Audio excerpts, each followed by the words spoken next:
Hold you to that.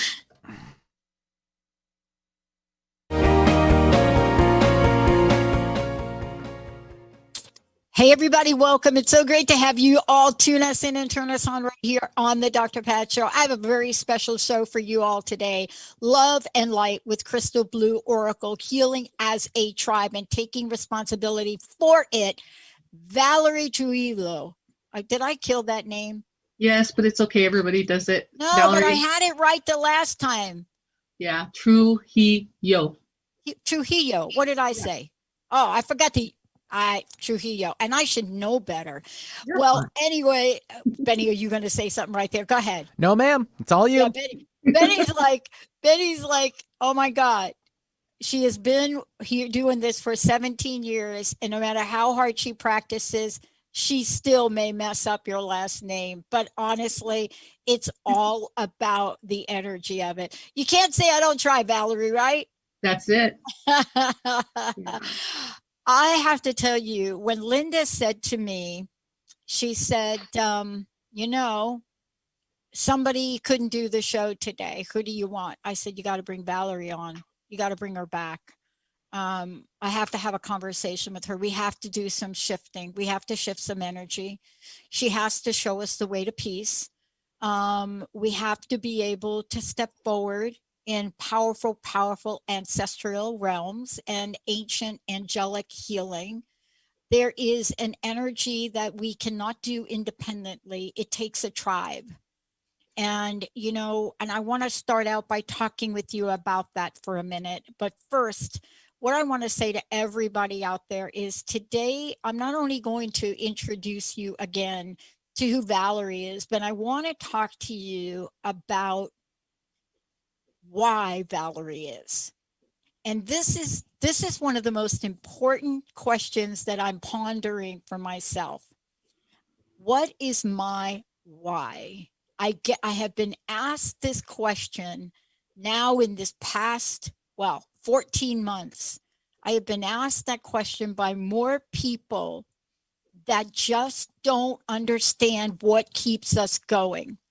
They just don't quite understand how is it we're growing and how is it we are here so dedicatedly to all of you as listeners. And I get asked that question a lot when I'm interviewed. I am talking to people that want me to write a book, but I don't have that answer the way Valerie has that answer. She is a medium. She is an empath. When she asked me today, how are you really? You know that she is feeling and leaning into something. Medium, empath, psychic, angelic energy healer, teacher, shamanic practitioner, reverend, master oracle card reader. And what she does is oracle and spiritual counseling. But today, when I wanted her to come on, you could read about her certifications. You can listen to her show. But today is a day for healing. And whether you're listening to this show live or you're listening to this as a download or a subscription or whatever you do with us, this is the show where we have to lean in to our collective energies. And that's what I wanted her to come here and talk about. And Valerie, I want to focus for the moment on the word tribe. And I want to focus on it because in our society here in the United States, we have been called an individualistic culture. Mexico, all my South American relatives, all of them down there, they are collectivism. They are collectivism. And so we have to think about what it takes for us to become a tribe. And I wanted to start out with that because I have not been able to be where I am today without others. Tell us about tribe in the modern world. All right. Tribe is kind of hard to get to in the very beginning. When you have your spiritual awakening, you don't have those connections yet. But as you heal and clear your energy and you raise your vibration, the lower vibrational energy people will step away from you, and then your tribe will be attracted to you, and you will be attracted to them. That's how we come together. Not all of us can come together right away. Sometimes we have more lessons and more healings to do before we can move to that point. And sometimes the distractions of this life get in the way. And when they do, we will have a compelling to go searching for a tribe. So in my experience, I was compelled to, at the point, not look for a tribe, but look for a place to do my oracle card readings from. And I looked up people online in my state that had metaphysical stores, that did fairs. So I once I was certified with the oracle cards, I got into doing fairs. That connected me with people that were like me. People who do card readings, people who do healings, people who sell metaphysical things like the crystals and the tools and a lot of holistic stuff. So I literally started searching. I knew it wasn't going to come to me because of the way that I live. Mm. I have to still live in this world. And I had to find my tribe that way by searching these other things. I started working at a store and I got a small tribe there. I connected with the people, healers and readers there, and we supported each other. We did practicing on each other. Then we did our own small fairs. Plus I did a lot of big fairs, like I do the Body, Mind, Spirit Expo. That's something I'm starting again in March from the 19th through the 21st. So in those expos are big, and it's a 3-day process. You meet all kinds of different people, all the kinds of different clients, and you're sitting there with all kinds of healers and readers and metaphysical store owners, and the energy is humongous. So, my suggestion is don't sit there and wait for it to come to you. Spirit wants us to take action. That's part of our healing process, part of taking us out of our comfort zone. Because if we're comfortable, we're not being challenged. If we're comfortable, we're not engaging, Yeah. This is all part of a healer/healing journey. Yes. I had a mentor once who said to me, Pat, you cannot take a person to a place you have not gone.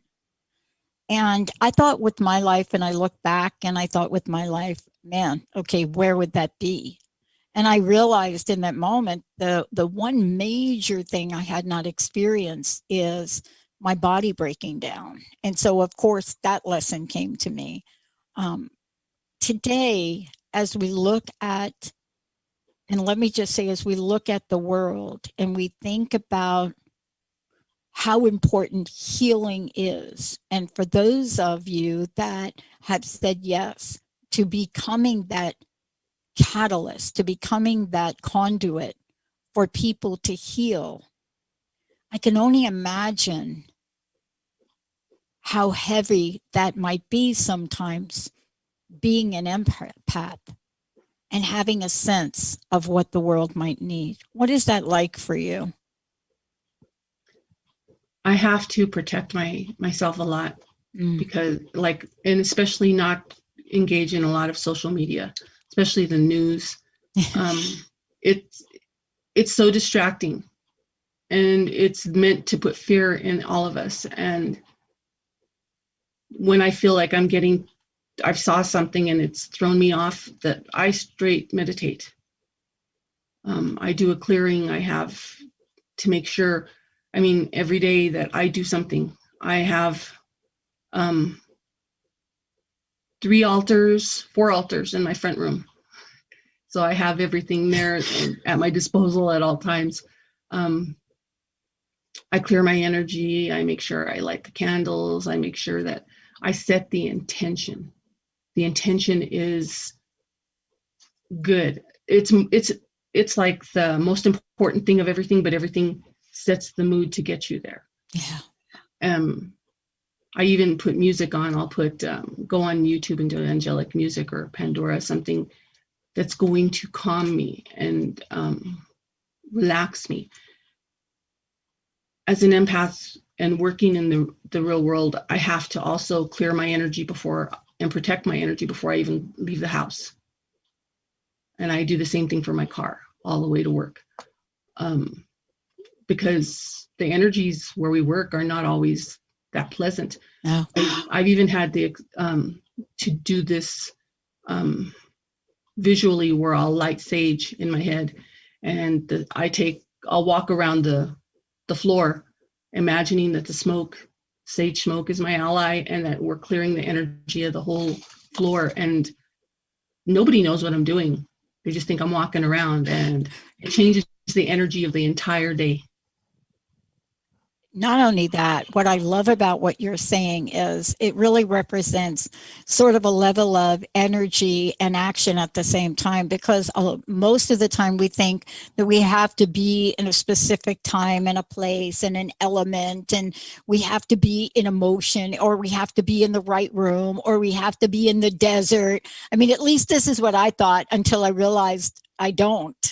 That there are parts of experience, that level of spirituality and connection, that really doesn't require all of that. When we come back from break, I want to talk about angelic energy. I want to talk about this thing that when we have a sense of it and we get called or we get tapped on the shoulder, what does it feel like to then step out into the realm of being that healer? What does that feel like? Valerie, what is the best way for people to find out more about you? You can go to my website. It's crystalblueoracle.com. You can also email me if you have questions, crystalblueoracle@yahoo.com. We're going to take a short break. When we come back, I want everybody to just take a moment, just a moment out of your day and your distractions. Maybe turn the TV down, maybe just take a breath. When we come back, we're going to explore the realm, the angelic realm that's available to all of us, and how powerful that is as we take the walk with Valerie about becoming an angelic energy teacher. Stay tuned, everybody. We'll be right back. All clear.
Coming back.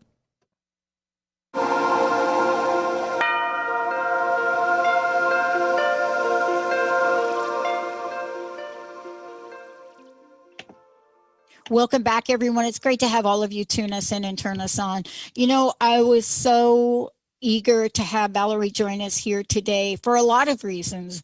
One is because I think those of us that pick up energy, we get a sense of things. And the sense that I think I've been getting of things within my realm, within my space, within my immediate day, clearly for me, there's change on the horizon, that I know. But outside, I really know that maybe you're listening to this and you're thinking, I don't know what they're talking about. I can't see my way to peace given this new role that I have now. I can't see my way to what they're talking about. You know, I am barely juggling the things I need to juggle. And yet, I bet many of you feel the same. It's you're in a place where you don't know what you don't know, but it is a transformative place. And today, Valerie, also what we're talking about is, look, you take the journey, you take the step, you heed the call, and now you're out in the world as an angelic energy teacher. Also, you work with others. You will work with people that want to explore this, that maybe they're in a place where they don't quite understand their own energy. It just doesn't feel good. They don't know, but they do know. They have a sense of healing is on the horizon. How do people work with you? Can we talk about that for a minute? People can contact me, and I never really said it before, but I really think that doing a reading before a healing is helpful. Because it helps open up the client that much more to the synchronicities and to the truth, because a lot of times we come guarded even though we want help. And I let everybody know Spirit's going to give you what you need, not what you want. So don't ask me when you're going to die, how you're going to die. The Spirit's like, no. We're going to tell her or him how to fix themselves, how to live their happiest life, how to heal. And then I would do the oracle card reading, and then I do a healing. And because I'm of COVID and stuff, I'm not at a store or a metaphysical store, and I don't have any rented out space. So I do remote healings. My plan is to hopefully rent out a space in the next year, within the next year, so I can start doing things from a specified place instead of my home. But I do it remotely. I connect with the client. I have them lay down in their home, have a glass of water nearby, and just, they can put some earbuds on and listen to some calming, relaxing music, some meditation music, and just let me do my thing. And I spend that hour first scanning the person's body, calling in the angelic realm, calling in the crystalline realm, the white energy from there, and to clear the person. And to, since I've already done the reading, I know what they want to release. So when I scan a person, I can see in my mind's eye where the blockages are in the body. And I go through their body with my wand, checking, doing the scanning. Then I do some drumming, and I have crystal bowls, so I'll do the crystal bowls too. And just trying to loosen what they're trying to get rid of. And I use rattles, I use clicking sticks to break apart that energy. And then I pull it all out with another wand. And then if it's really stuck, I have a knife, and it's not physically, purposely touching somebody, it's their energy. So I'll pull negative energy from the body, and I'll cut it with the knife, and then dispose of it. Pachamama, Gaia, she eats all of that crap. and she gives us back more prana, more sami to heal us, to give us energy. And she's willing to take all the negative stuff and eat it and just transmute it for us. So I use that. And what I've been doing, yes, I am an angelic energy healer and teacher, and I am a shamanic practitioner. What I have been doing is combining those two modalities in my healings because they told me to. They told me I can do whatever I want, whatever calls to me. So that's what I've been doing. And it's been working pretty much fantastically. I did a healing, remote healing on some family members that caught COVID, and Spirit told me right away, everybody's going to survive. It's just going to be the last couple ones are going to take a while. And Wow. My family were Roman Catholics, and even though I don't practice anymore, they still are. And when you're still 3D, it's hard to tell them it's going to be okay, and they have to go through it. So my daughter and I each knew, and we kept it to ourselves until the very end, until everybody was healed, because they wouldn't have believed it. They would have been very 3D about it. So we waited till the end, and honestly, they don't acknowledge it. And it's okay, because they're still 3D. My daughter and I know, my healing experience knows, my guides know, and I'm okay with that. I'm not here to get accolades, so to speak. I'm here to heal. I'm here to be the conduit, to be the healer, so I can help people live their best lives. I'm not here to be a movie star or some sort of glamorous person. No. That's not what it's about. It's never been about my ego. Yeah. And it never will be. Yeah. And, you know, one of the things that I think is so important about what you're sharing is that there is an energy of this that really opens up the door for whatever it is that's going to come through. And we're living in a time right now that you actually nailed it. I mean, 1 minute it could be somebody that has COVID. The other minute it could be somebody that lost somebody. But there are these energies now that are so powerfully begging to be healed. They're out there right now, and people are looking for ways to get relief. And isn't that part of the healing journey? But, you know, isn't it also part of the shamanic practitioner? You know, isn't part of how to look at what is there and address what is there? And like you said, without a judgment about what's going on in somebody's life, but really fine tuning the way you beautifully described it and zooming in, so to speak, and addressing one layer at a time, because we're multidimensional beings.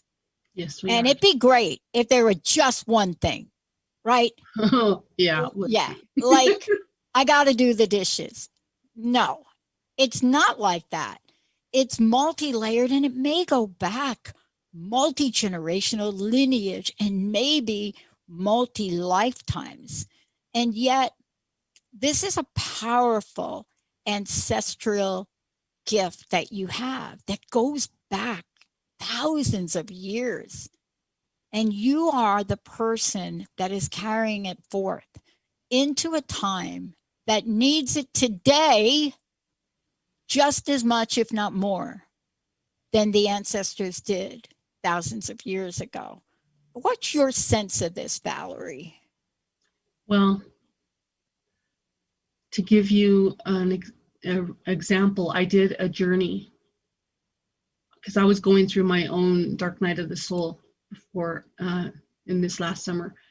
And my mother, my grandmother, and my great-grandmother came through in my journey in my sacred place, and they put their hands on me and did a healing on me. And my great-grandmother told me, I'm so proud of you, because in my time, we couldn't do this and be safe. And you're doing this. And in doing this, I found out I cleared out those 3 generations of karma, of the pain and negativity of the trauma. So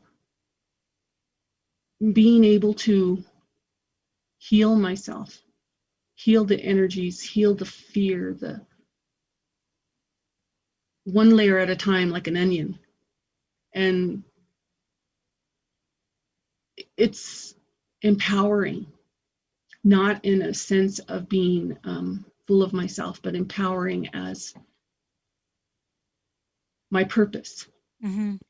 and the power to know that I can heal and release what doesn't serve me, so I can help others do the same. That's huge. It I've always known, I've had past lives where I was a healer or a curandera. Even when I had my kids, my hands would get hot and I didn't understand why. And I did, like the Mexicans have this way of clearing a person's energy by using an angle through their body. I was doing that and I didn't know how, but I started doing it. And it was working fine. And it was a lot of things that just came to me, like drinking a glass of water out of a clear glass when you're fighting with someone. That protects you, that clears your energy. People don't know that. I was doing that automatically. Mm-hmm. So having this in my lineage and my family, and nobody else talks about it, because to them, that generation is still taboo. I'm not going to fit myself into somebody else's reality anymore. And that's how I heal myself. I face the traumas and the pains head on and what I need to release. And there's things that we even go through that we don't perceive as trauma. We perceive as, I was accepting of the whole situation. So I'm just as guilty. And they're like, no. I mean, a situation happened to me and I was too young at the time. And I went with the flow and they said, no, you were used. You were set up and used. So that is part of a trauma that I had to go through and clear. So we don't get those things. You have to understand that as a healer, you have to go through those things. You have to clear those things. And it's not something to be taken lightly. No. Excuse me. A lot of people, and I'm not saying everybody, there's a few people out there that want to get in the money and that's it. They focus on the money. And Spirit tells me you need to focus on the people, on the healing. That will bring you the abundance, not the money. Yeah. And it's true. I call in the energy of the people that need to be healed. I call in, like when I do the expos, I call in the energy of the people that want validation and help and healing so they can come and get readings. Not because I want to make money. Isn't that so important, though? Let's talk about this when we come back from break, Valerie, because what you have hit on is a universal principle. We don't talk about those teachers that have come before, about how abundant their lives were. We usually hear stories about them, about walking the earth and what they suffered and we hear those stories, but rarely do we talk about the principle you just mentioned and how it really works and how instantaneously it works. One of the things as a kid that I used to ask these questions about was growing up Catholic, just adoring, the man that we call Jesus, right? Some people don't consider him a man, but when you're growing up and you're a child, you hear the stories of this person and, you're 7, you're 8 years old and you ask what seems to me the most ridiculous questions. And I remember asking one day, how did he get his clothes? How did he get food? I mean, this is me, I'm 8 years old. Who gave him food? Who gave him clothes? What was his job? The answer is exactly what you just described. You step into the energy of what you're called to do, and the rest is taken care of. You know, there is an author, and she was one of the people that started one of the earliest New Thought movements. And she doesn't get talked about a lot. Her writings are a little complicated, but she's underneath certain groups like Christian Scientists. Her name is Emma Curtis Hopkins. And there's a lot of things I read about her, but she has these 12 covenants. And when you read the covenant that she talks about, where almost every statement she makes is she talks about abundance and says, I do nothing for my abundance. What does that mean in the world we're living in? What if we had so great of trust in the energies that Valerie is talking about? What if every waking minute of every day, we never had to think about the material world, but just be in it? What if we stood in the power of that? What would our lives be like? That's what Valerie's going to talk about when we come back. The world of possibilities when you stand in the power of your innate nature as a spiritual being in some earth skin. Let's take a short break. We'll be right back. All clear?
Ready to come back?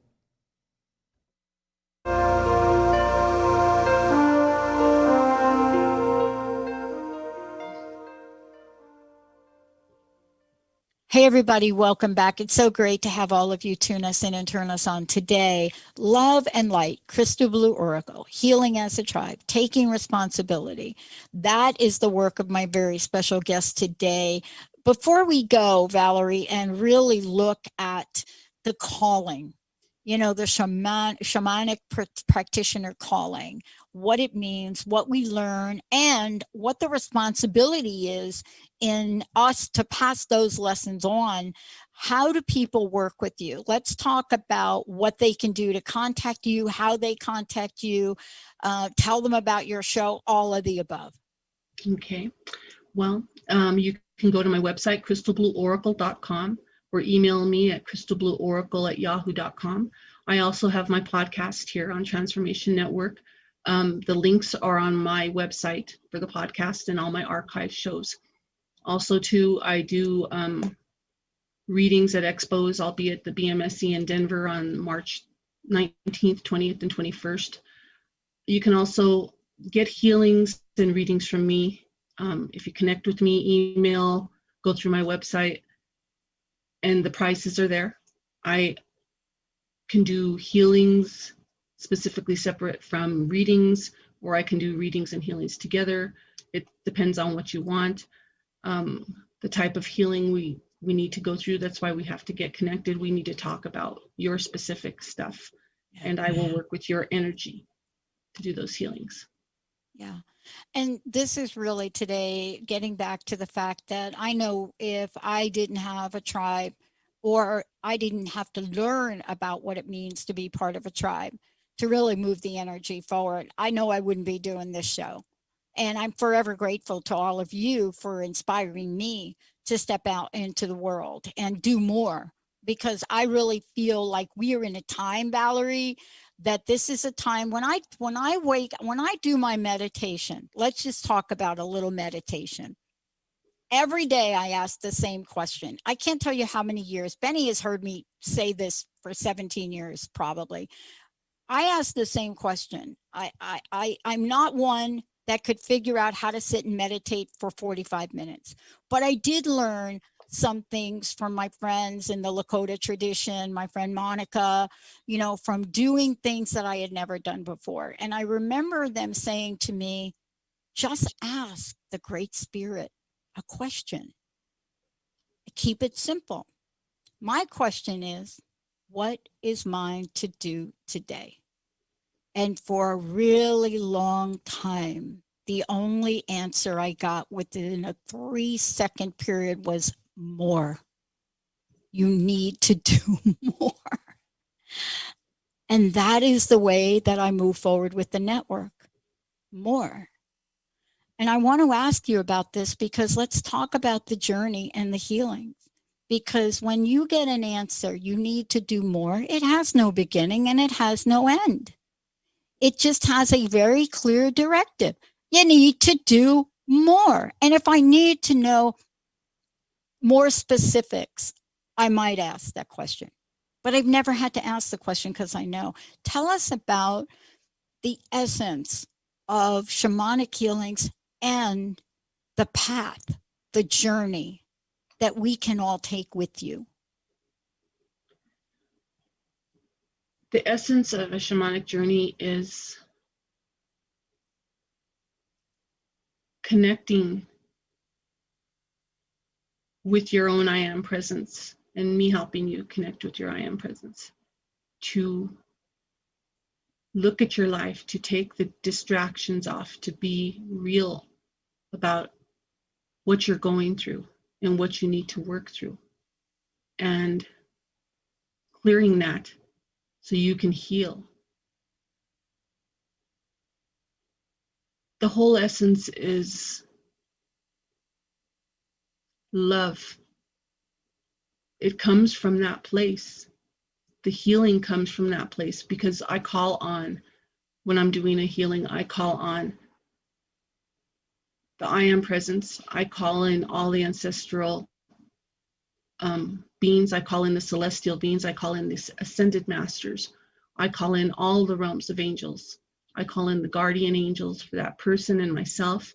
I call in my ancestors and that person's ancestors in this lifetime and all previous lifetimes on all layers, levels, and dimensions to do this healing, to help this person clear their energy. That tribe that they so look for comes together for their healing. That tribe holds space for that hour, that 30 minutes, or for that hour that I'm doing the healing on this person, to help them feel, first of all, love, the presence of love, to know that they're being held, to know that they're being just given this energy of love all around them. And in doing so, their loved ones, deceased loved ones, some of them will come through and connect with me to have me let them know, hey, they're here and they're with you. They're sending their love. They'll give me images. They'll give me sometimes songs, sometimes words to let the person know that they're being held. A lot of it has to do with the client's intention too. I am, again, the conduit to bring this energy to help them heal. But if their intention is to hold on to it and to allow themselves to continue to be distracted by it and use it for an excuse not to heal, they're not going to. I can only bring them. My brother-in-law used to say, you can take a horse to water or bring a horse to water, but you can't make him drink. And that's exactly what I do. I bring everybody to the water, but you have to drink, because I can't walk the walk for you. I can bring you to the path.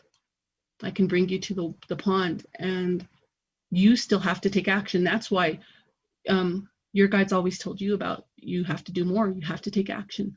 And that's what we do. We have to take action. We can't heal without taking the action. Yeah.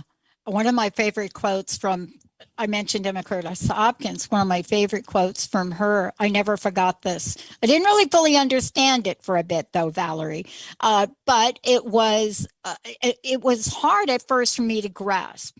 But she said this, she said, you don't need to understand, just do the practices.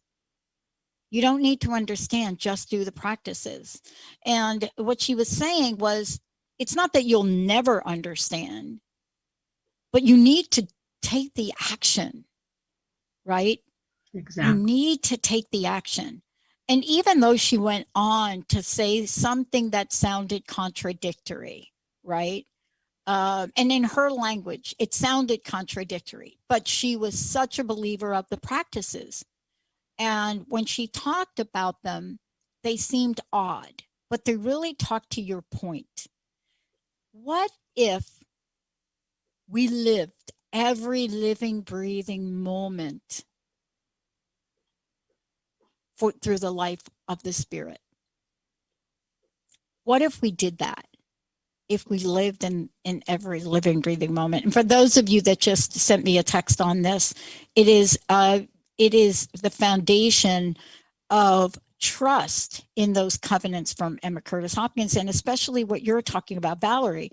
We're talking about, if you're going to covenant with spirit, right? If you and I are going to have this agreement with spirit. Now, I don't know about you, but I work to get some agreement with spirit. What do you, right? Exactly. I mean, sometimes we think spirit is like not a thing. But I have these conversations. I'm having these conversations, and I'm asking for very material things. And the answer I get, and I'd love for you to talk about this, because this was so grounded in what Monica Sicard taught me and those traditions, so grounded in them, that when you covenant or you make an agreement with spirit, then can we buy into the next part? That I will do nothing. I will do nothing. Can we buy into the fact if I have this covenant, if I have this covenant with Spirit for my life, then I'm going to do nothing to preserve my life. My life is the life of Spirit. It's kind of hard to do that in this 3D world because we still have to survive, but Spirit still gives us what we need. When I was asked by Spirit to take my path as a reader, an empath, as a healer, I didn't take it lightly because I knew that I was going to heal generations forward and back. Yeah. I knew that if I did this, I'm sorry, like people in this lifetime, and I was one of them. When I was in church, I had one foot in the church and one foot in the dance floor, you know? So I knew that doing this, I couldn't do that. Right. Either I was all 100% in or I was not. Because Spirit would know if I was not 100% in. And therefore, karma, you're creating karma. And you're going to have to transmute that one day or be called to clear your own karma. So I'm like, I know I'm going to do this. I'm scared as heck because I'm going to be trusting, because we're in this linear world where we're told to be independent. Everybody, trust in yourself. Nobody else can do it for you. The only way that's true in the shamanic journey and in the healing is you have to take action for your own healing. You can't do it for everybody else. So I knew that, and I knew I was going to have to heal a lot of things. And of course, I was mistaken in the beginning, thinking, cool, I'm going to clear it all at once. No, we're like onions, and we have to peel away one layer at a time. And when I realized that, I was like, oh, I'm going to be at this until the day I die. And, it's true.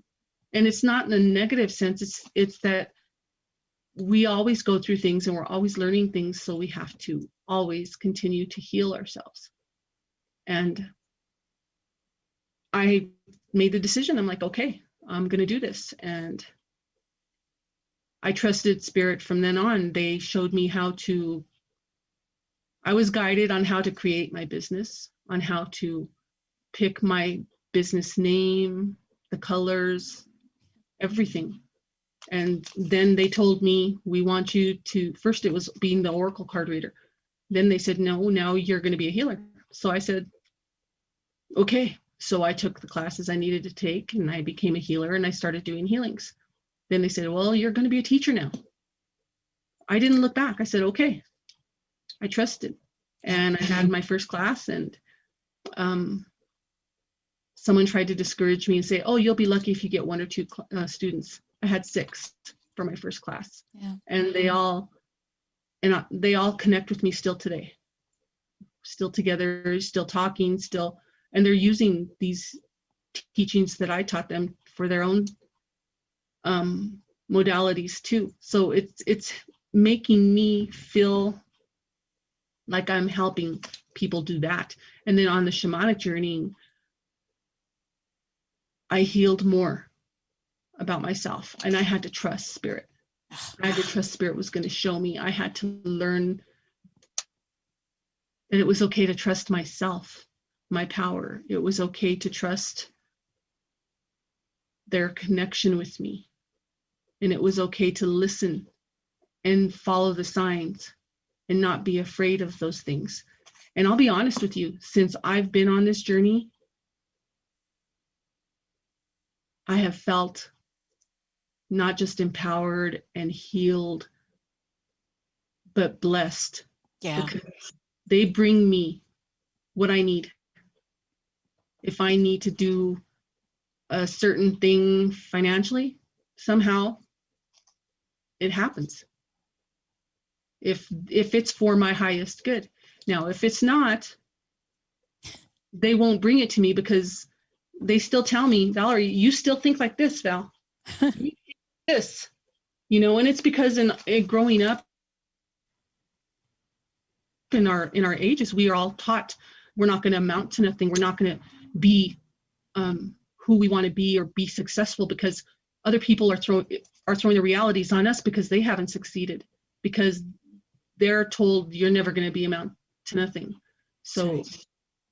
in doing this, I had to trust in spirit, and it has led me into this area where I opened up gifts that I had and I pushed aside, like my artistic gifts, my crafts. I'm like so heavy, big into it now. It's not even funny. I do so many different things, and I do a lot of things for my shamanic work, making tools for that. I could do based on a client's intention for healing and stuff. I make them their own tools. It's important to know that everybody has to take action. Everybody. You can't sit there and say yes and not do anything. You can't sit there and say yes and have somebody else do it for you and take responsibility for their actions. You can't do that. Spirit will not let you. It doesn't. Yeah, and spirit will hold you accountable for the things that you do. So if I'm doing something without the right intention, I'm going to get maybe a minute success. Minute. And then they're going to say, when you start doing it with the intention of helping, like we want you to, Yeah. it's going to be more than you anticipated. And it has been, because I just started taking a class on Oracle card, and look where I'm at now.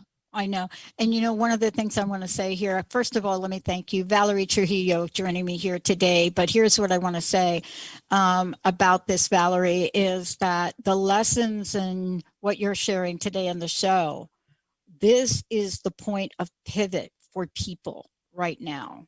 What you're sharing and what you're talking about, and having that step of faith, that when you couple that with practice and tools, transformation can happen in a nanosecond.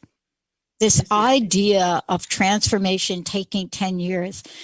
Somebody asked me what was one of the greatest lessons I've learned in, especially being homeless, in my story. I said, it was, I learned this lesson about the greatest distance between 2 points. And the interviewer said, it's a straight line. I said, no, the greatest distance, the fastest distance between 2 points is spirit. It's not a straight line. It's not a crooked line. It's a beeline that spirit gives every one of us. And that's what you're sharing today. But we also need help. Valerie, thank you for today. One last time, please give them your website. It's crystalblueoracle.com. crystalblueoracle@yahoo.com is my email. Please get a hold of Valerie. You don't need to know or understand what you think is going on in your life. You know, and you will feel if you are aligned or not. And that is our mission, is to help you